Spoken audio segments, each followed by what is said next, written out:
Miss Betsey, Yes. tell me your name, first of all. Betsey Joannidis. Wow. Yeah, it's a mouthful. That is a mouthful. Awesome. I married a Greek. You can thank him. Okay. I met him the other day, right? Yeah. Chris. Okay. Chris, Okay. yeah. So, everyone I've talked to here so far, whether I was interviewing them or saw them in the hallway, all I hear is Miss Betsey, Miss Betsey, Miss Betsey. What's the greatest thing about Hope Campus? It's Miss Betsey and her food. So, I just had to talk to you. Tell me what you do here. I am the executive chef, technically, I guess. Okay. And how long have you been here? I've been here since the doors opened. What was it, September 29th of 2017. 2017. Wow, that's a while. Okay. What'd you do before this? I am a classically trained chef, so I owned my own catering business in Wyoming. I was also the teller supervisor at a bank, just because nonprofit, we needed insurance, and so I did that for the family and then did my catering on the side. I graduated culinary school in 2005, so I've been working in the industry as a chef, sous chef, executive chef, anything like that since then. Okay. Now, your husband, Chris, is the executive director here at Hope Campus. Yes. Okay, so you both work in the nonprofit world. Yes, now we do. Now you do. Okay. Yeah. I came from fine dining. Okay. Yeah. Awesome. So, is there a big difference to you? Is food's food? Yes and no. This is a completely new world for me. I'm classically trained Le Cordon Bleu. So I've worked, fine dining, the country clubs, the, tiny little petit fours, pretty much my whole career. And then I get here and I'm running a soup kitchen. So different worlds completely. Food is food, obviously, and, I love good food. And so I like the challenge of here. We are a donation basis only kitchen, and so I get to work with whatever comes in my door, and so the creativity has to be there. So you could master those chef shows where they give you an octopus, a box of Ritz crackers, a thing of ketchup, and some mustard. Yeah. So many people tell me that I need to go on Chopped or something like that. Don't know if I agree with them because I kind of have been out of the industry for 4 years now, and so I don't know that I would know all the ingredients they put into my basket, but yes, mystery basket is what I deal with every day here. And then canned food on top of that, and then how do you make canned food taste good? Yeah. How much salt do you add? Right. How much salt can you add? Right. Not very much to a can because there's already a lot of salt in it. Full of salt, yeah. Yeah. So I briefly walked through your pantry a couple times with Chris and then again with Maddie. Tell me about that. You said it's all donations that come in. Is it just you guys accept anything, or do you put out a list? How does that work? Basically, I accept anything. Every Monday on Facebook, we put out a wants list, or my wish list, I guess, whatever I wish I had, and ask the community to give what we need. Like this last Monday was all about spices because I'm running really low on spices, and so last week I got in a lot of spices. We pick up from a lot of the grocery stores in town, and so I get a lot of their extra bread and desserts and donuts and stuff like that. There's a couple donut places we pick up in town, another bread place over in Van Buren. So I get a lot of bread and a lot of donuts. And then I just kind of figure it out from there. Anything that's damaged, that the, damaged boxes or something like that, that the food is still good, but they can't sell, they always give me. So that's awesome that you have so much community support. Yeah, it is awesome. We have a very giving community here. We're blessed, for sure. So in your kitchen, I walked through the other day while you guys were preparing lunch. It smelled amazing. I saw tons of color, all kinds of fresh vegetables being cut up. Yeah. Do you have a full staff working with you? No, actually, it's me and one other lady, and she actually just started with me about 3 weeks ago. So I do a lot of it myself, and then we try to get the residents to help us. I do run a culinary program here for the residents. if they want to get in, and I can train them, and then I pretty much train them to get them a job. And then once they prove to me that they're worthy of getting a job, then I go out in the community and place them if they can graduate my program. So you have restaurants that you work with where you actually get people jobs? Yes. Wow. That's Yeah. awesome. Yeah. That's awesome. That's huge community support. Did my lights go off? Yeah, this one. That's good. That's good. awesome. Yeah. I love battery-powered stuff, don't you? Do you need a battery? I have some more. Okay. Approximately how many restaurants do you have? Is it just a couple? Do you have a handful? Yeah, I've got about 5 right now. Both hospitals are willing, if they can, if they don't have violence in their background, which is hard for our population. But there was, there's a couple restaurants that they'll hire as a dishwasher or a prep cook. Obviously they're entry-level positions in the restaurant, but hey, it's a job, and that's our goal here. So obviously, we don't know who all is going to see this video. We hope that a whole bunch of people see it and send in donations to help you guys and stuff. But if there are any restaurant owners watching that would be interested in working with you, how do they get a hold of you? Can I just call down here and say, hey, I would take some workers if you can train them for me? absolutely, yep. And I also actually proctor the Serve Safe test. And so if they need any of their managers to take the Serve Safe test, I do that as well. I know you have some churches that come in Yep. and do serving and stuff. Tell me about that. Do you work with them, or does that allow you to have 5 minutes of rest to go do something else? Or Yeah, that really allows me to be able to walk out and not have to do 3 meals a day. My sous chef does breakfast for me Monday, Wednesday, Friday, which is our hot breakfast days. And then I just get residents to come in and serve cold breakfast. I don't get the amount of eggs and stuff in to be able to serve these guys hot breakfast every day. And so Tuesdays, Thursdays, and Sundays are cereal days. And so I have a preschool in town that, at the end of the month, if they've got extra milk or something, they'll throw me the milk. I also got some FEMA money a couple years ago that's sitting over there at Highland Dairy, and so I can buy milk and stuff for cold breakfast. I always give them extra proteins, yogurt, cottage cheese, stuff like that on cold breakfast days. And then the residents get up and serve cold breakfast. And then churches come in at night. So what I do is I set out all the food for them. I make their recipes for them. I kind of show them, tell them how to do it. Most of them have been with me for the past year. COVID kind of really put a damper in that. A lot of people weren't coming back for COVID. They are now because they're starting to get their vaccines and they're feeling a little more comfortable. There's a huge stigma around homelessness. They think that, just walking in this building, they'll get sick. But we've been blessed throughout the whole time COVID's been here. We've only had 5 cases. We haven't even got the flu this year yet, knock on wood, before I jinx us. Yeah, that is real wood too. Yeah. So we are 100% blessed in this building. And so we worked around it and we did it. That's just when the residents have to step up or they don't eat, and I just say, if you're not willing to move the food, you're not going to eat the food. So if I don't get your help, then c'est la vie. Yeah. Okay, I say that, and then I'm still here at 8 o'clock serving them. So I can talk tough, but most of the time I still feed them.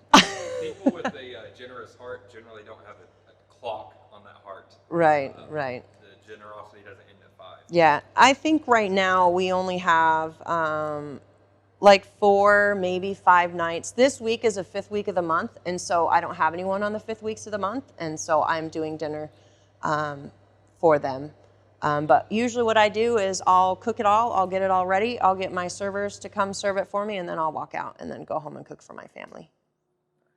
That's awesome. Yeah. So I know Chris mentioned the other day that I know you guys have a pretty wide array of classes that you offer for the residents here, and I know we're just talking about cooking right now, but he did mention that you do some, like, not really culinary cooking classes, but maybe like healthy eating, Mm-hmm. teaching them how to make better choices eating. Yeah, so within the Strides program that we have here, I teach them nutrition. So every Thursday morning, I teach them nutrition, and it is just the basic, nutrition that we need: the 2.5 cups of vegetables, the 2 cups of fruit, 6 ounces of grains, 3 cups of dairy, blah blah blah. So not Burger King. 3 times a Not day? Burger King, no. And I will actually I go off on my little tangents. They love me for fast food and soda are my biggest no-nos, and that's their like favorite thing to eat. I do try to feed them as healthy as I can with what I have. I love fresh produce. I love to be able to, I always say, eat the colors of the rainbow. And so I'm always cooking with the colors of the rainbow. Everything that they eat has to be good for them. And I slip it in wherever I can. If I get Brussels sprouts, I'll shred them and put them in their stew. They won't even know it's there. I put beets in my chili because they're red and they think they're tomatoes. I mean, it's awesome what they don't eat, yet they eat when I cook. And they'll tell me all day long how good it is, and then I'll tell them what's in it. Oh, Miss Betsey, you got me to eat my vegetables again. I'm like, I did. That's what I do. Yeah, so that's what I try to do is, and then, so in my kitchen, if they come and cook with me, then I show them, obviously that's what I do is cook on a budget. I always tell them when they're moving out, come talk to me about making your food stamps last all month. I have a huge vision for this place once I can get this kitchen set. I think Irma's going to work out really well so that she can do that, and then I can step back and start culinary classes, cooking classes. Cooking Matters is a ARA program that has been halted because of COVID, which I'm super sad about because I was doing a lot with Cooking Matters classes. So I may just develop my own type of thing that way, and then try to coach them on how to eat healthy on a budget. And that's hard to do, especially when it's just hard to do sometimes. Yeah. I grew up cooking from scratch. Yeah. So I enjoy that. I'll be at the house. I don't want to go anywhere. I don't have any food. I'll look there. I'll find rice, some pork chops, and Right. just come up with something. Right. But if you don't know how to do that, that's hard. So I spoke with Sandy Mm-hmm. earlier. We just had an interview, and she mentioned that she helps with breakfast sometimes. She does. She gets up at 4 a.m. and goes in and starts cooking breakfast. Yeah, it's 4:30. They usually meet us here about 5. To cook breakfast. We serve breakfast at 6:30. We like to give 2-hour prep time. That's hot breakfast, and that's to go in and crack all the eggs and cut all the potatoes and stuff like that. We had 2 pallets of canned potatoes, but we went through those pretty quickly. Yeah, it is what it is. Yeah. Whatever we get, we use. So, like this week, we're not going to be able to have eggs 3 times a week. So they'll have to have oatmeal or grits or pancakes or something, that the 3rd day. How many eggs does it take to serve a breakfast here? It depends on how many people that we serve, but I'm going to say probably about 12 quarts of eggs, which is about 15 dozen. 15 dozen for one meal. Mm-hmm. So that's why it's hard to keep eggs. Right. Okay. And eggs are expensive. Yes. The reason we get eggs from the grocery store is because there's a broken egg inside the container, and they can't sell it, so they're just going to throw it away. So they donate it to us, which is awesome. So then we have to pick through when they get in here. We have to pick through so that we don't make anybody sick. Donations are donations, and we know. I always preach that the most important part of my job is to keep the integrity of the food, because donations are already trash to somebody, and so they give them to us. And then if I'm not a proper steward of this food that I'm given, then it all goes to waste. And I'm not about waste. I do not throw anything away in that kitchen. I try my hardest to make something out of everything. And so when it does come in, we do have to pick through it, and the produce that comes in from the grocery stores are already cold produce. So it's already something they're not going to make money off of. So if I keep the rotten in there, then it's just going to make everything rotten. And so I, have to pick through it and throw it away. And most of the time I have to use it the day that it comes in. So just kind of have to know what you're doing, and so that we don't make anybody sick. And we have to use what we have to use today so that it doesn't go bad tomorrow. Yeah. And I know Chris and Maddie both mentioned this. Sometimes you get pallets and pallets of stuff that will go bad that you can't use. Yes. And so you guys reach out to other organizations in Yes. the area. Yep. I've got And they do the 4. same for you. Yes. I've got 4 in the area that I always reach out to. 5 if it's not expired, because one agency in town can't take anything expired. And so I always bless others with, what I can't use, so nothing goes bad. And we're all out for the same thing. We're all out to help the same person. 2 of the other agencies, one is the homeless for the families, homeless families, and the other one is for the women and children. So it's important that they eat too. Yeah. And actually, Salvation Army, we've got every Thursday. They just come and pick up whatever food I have. And so, yeah, I can call and have food gone like that. It's awesome. Yeah. Right. What's something that you can always use? We can always use anything canned, anything dry. I'm always needing canned fruit because I try to give them, there are 2 cups of fruit and vegetables. So canned fruit, canned vegetables. I like frozen fruit and frozen vegetables too, because obviously frozen vegetables are much better for you than canned vegetables are. Spices. I always need spices to cook with. Onion powder, garlic powder, the Tony Chachere's Creole seasonings, really anything you like to cook with, I like to cook with too. Chicken broth is huge. I know Maddie mentioned the other day that the chicken broth, that out of all the stuff you get, that you never get chicken broth. Right. That's so important for making soups. Yeah. And I always try to, make what I can anyway. So I'll always add something to it. I'm allergic to a lot of preservatives, and so I try not to cook with bouillon, something like that, but I can leave that for the churches to cook with.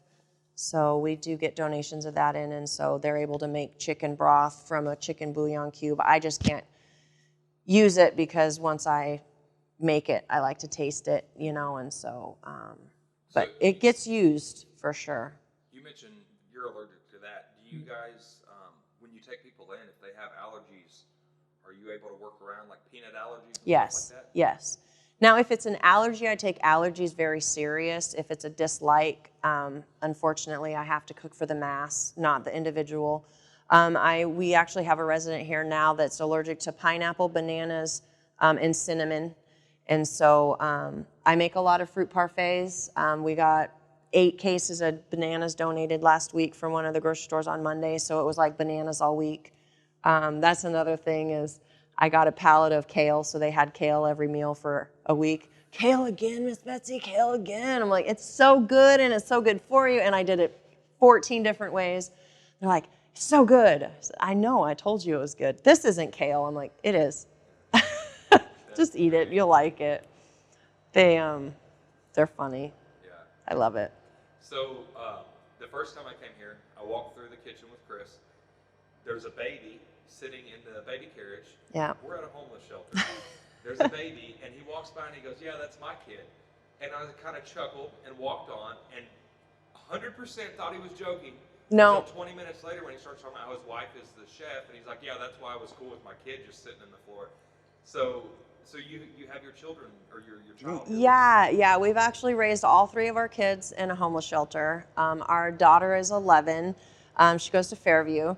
And she comes down here. She's, preteen now, so she's a little bit, too good for us parents right now. But it's not the shelter, it's the parents. Right. Yeah. Yeah. But yeah, she grew up at the shelter that he worked at in Wyoming. And then Oliver, our 2.5-year-old, came to work with me every single day until he was 14 months. And then now he's in daycare just because he runs around too much. I can't I can't do my job and take care of him at the same time. But Elijah is now 5 months. And so, yeah, he comes to work with me every day. So, you and Chris, obviously, you have to make a salary being here, I assume, because you have bills to pay. It's probably not a very large salary. No. What made you guys make the decision to step away from making money and living your dream to come help other people try to? You know, it's funny you say living your dream. I think this was our dream. We always said that we were going to open a homeless shelter together, and I was going to run the kitchen and have my garden to be able to supply that kitchen, and he was going to have his campus model, and that's what we have. So That's so cool. God really has showed us what to do, and he's brought us here. I know for a fact it was God that brought us here. The story is just kind of crazy the way it happened. And I know that he's the reason we're still here. Every time I talk about it, I get the Holy Spirit goosebumps, so I know it's true. And he is 100% our supplier. I can say it out loud, and it will walk through the back door. Anything that I need, we have. It was just like the eggs last week. We didn't have any. And then Saturday, she's able to make eggs today. So God showed us and God told us, so we're here. It's crazy how trusting God seems so easy, but it's also really hard sometimes. Because you think, yeah, I want to have a homeless shelter and I want to help people, but do you know how much money that takes? Right. I don't have any money. I'm Right. making $20 an hour, whatever. I'm going to leave my job to go. It's just crazy. Well, and when we moved down here for him to do this. We didn't move down here for me to. I didn't know, honestly, what I was going to do when I got here. I thought about, it would be great to run the kitchen. Obviously, I always wanted my own restaurant. I think every chef's dream is to run their own restaurant. I was just kind of helping him put it together. When we got here, they were just starting the rebuild, the remodel of this building, and we got to be part of that, which was really cool. Yeah, I didn't really know what was going to happen, and then he threw out their kitchen manager position and got 6 applications and then set up interviews, and not one person showed up for their interview. And so he's like, do you want to apply? And I was like, yeah, I don't know yet. I don't really know what I'm going to do. I didn't know if I was going to go to another bank as a teller supervisor or, go to a restaurant or what I was going to do. And so he threw out another ad for 2 weeks and got, a couple more applicants. They didn't show up for their interview. And so he's like, no, seriously. And I go, I don't know. Let me pray on it, And one day he's like, okay, getting really nervous. Like he doesn't have anyone to run the kitchen. And I've been in here doing whatever I need to do, setting him up and whatnot, helping him out. And I was like, all right, fine, I'll do it, And then, yeah, it's a lot of fun, hard work. I don't think anyone would have done it for the pay that it is and the amount of work that it is. And I don't do it for the pay, obviously, because we are blessed 100%. God gives us, he gives us anything and everything that we need. Here, too, it's crazy. Just look at the other side of the warehouse and the amount of food that I have. It's insane. I still have to pinch myself sometimes to realize that this is, we're just doing what God's telling us to do. We literally are the stewards of his food, so. And it's getting bigger. You can't tell on the video. It just looks like it's black behind you right now because of those lights. But we're sitting in a huge empty room. Well, it's 120,000 square feet. It's pretty big. And from what I understand, there's some expansion going. I won't go all into it, but I know you guys are putting in some more stuff. You're putting in some almost like apartments. Yep. Little outside. Can't think of the word. They're like little buildings for wall buildings. Are you talking about Hope Village? Yes. Yeah. It's our own little homeless camp. Yeah. So in the parking lot. It's going to be basically from walking in and sleeping on the floor to getting a program bed to getting your own apartment and Right. in your own little village. Right.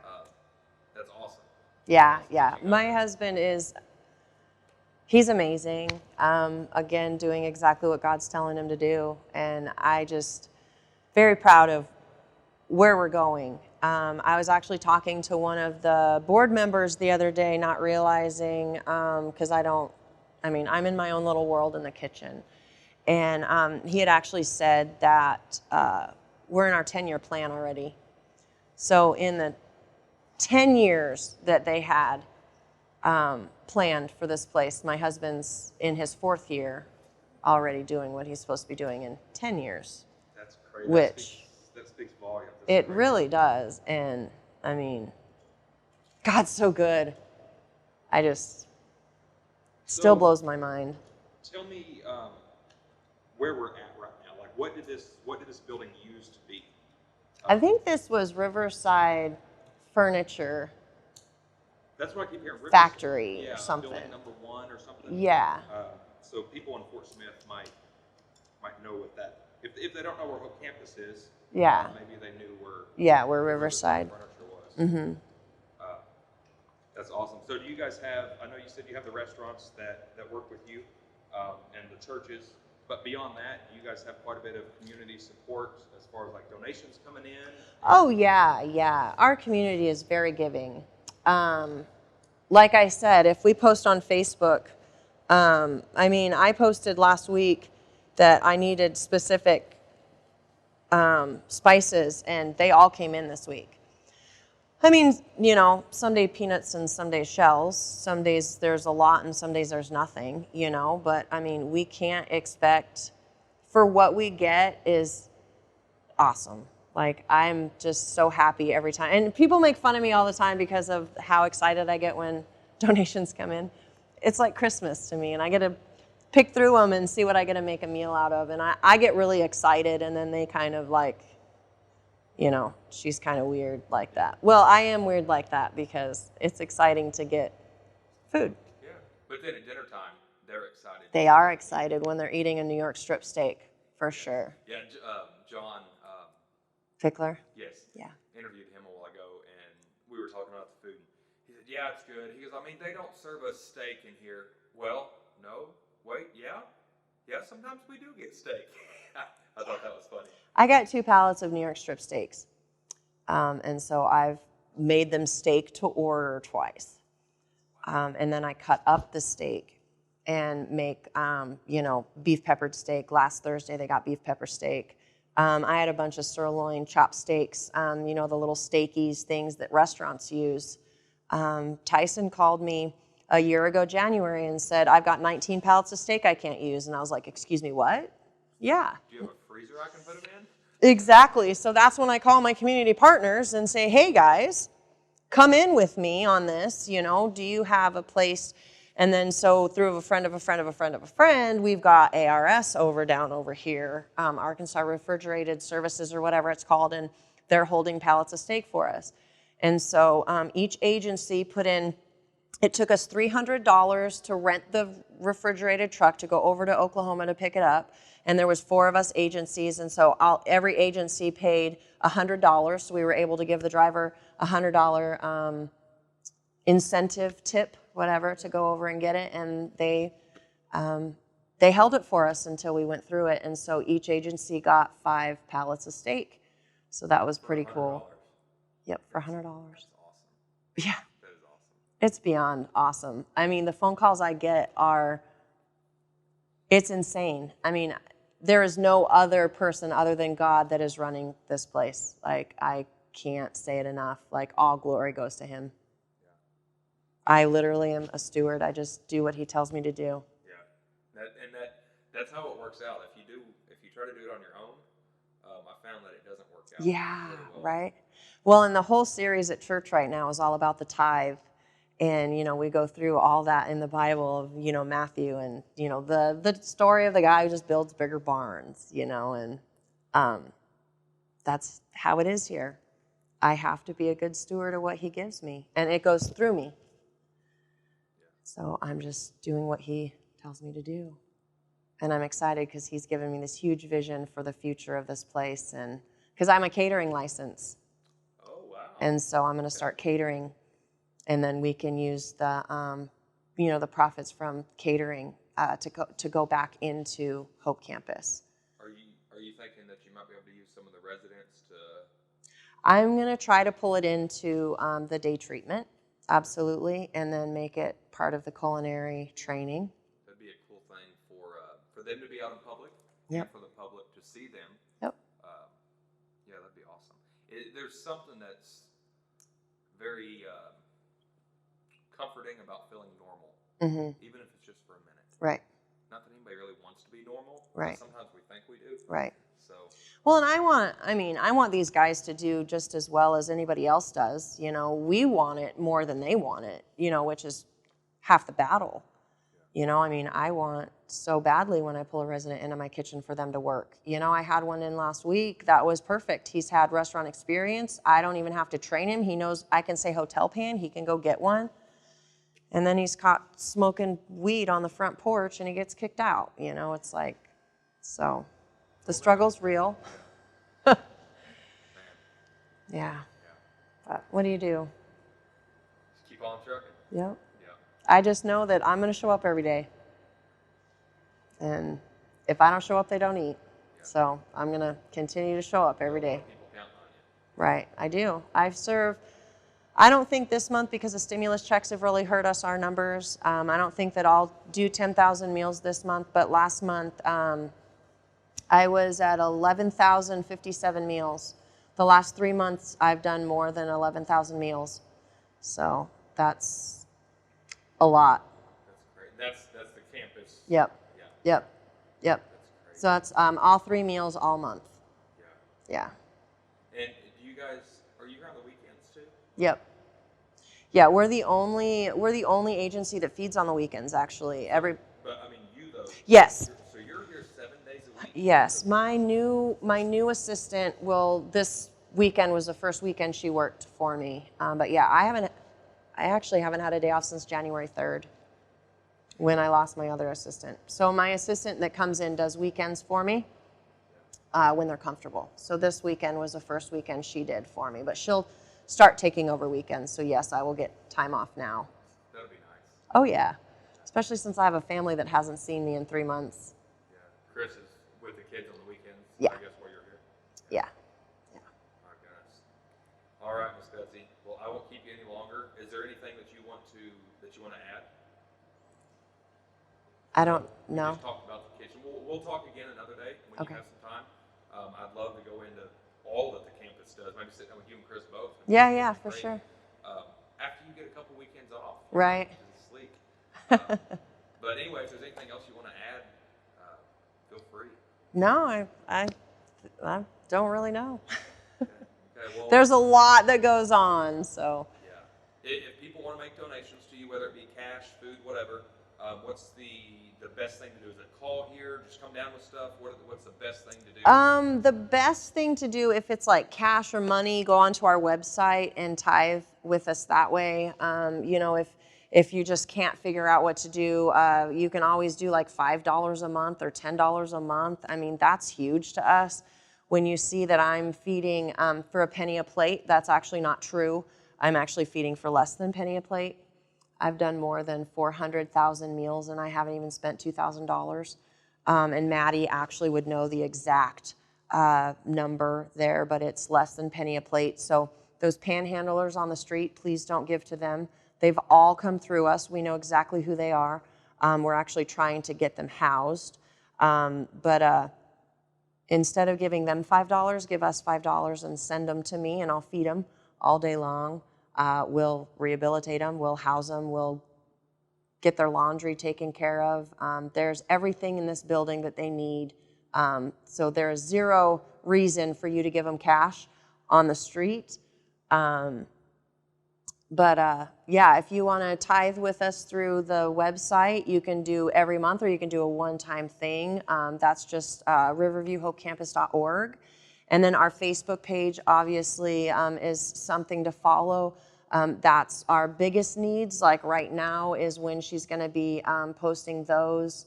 But she also does really great things on Facebook too. We get to, she does tour the campus day, and she does success stories and a bunch of fun stuff that we do there. You can obviously drop anything off, call, email us. Yeah, there's ways, but calling probably, and then there's whatever extension. I'm extension 17. You can just leave a message on my phone, and I'll always call you back within 24 hours. Same thing for churches or groups that want to come serve in the kitchen. Churches and groups that want to come serve in the kitchen need to talk to Maddie. Maddie. Okay. Yep.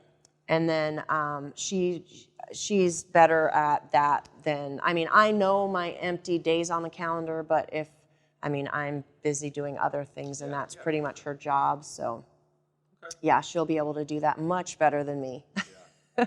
Awesome. Well, Miss Betsey, I appreciate your time.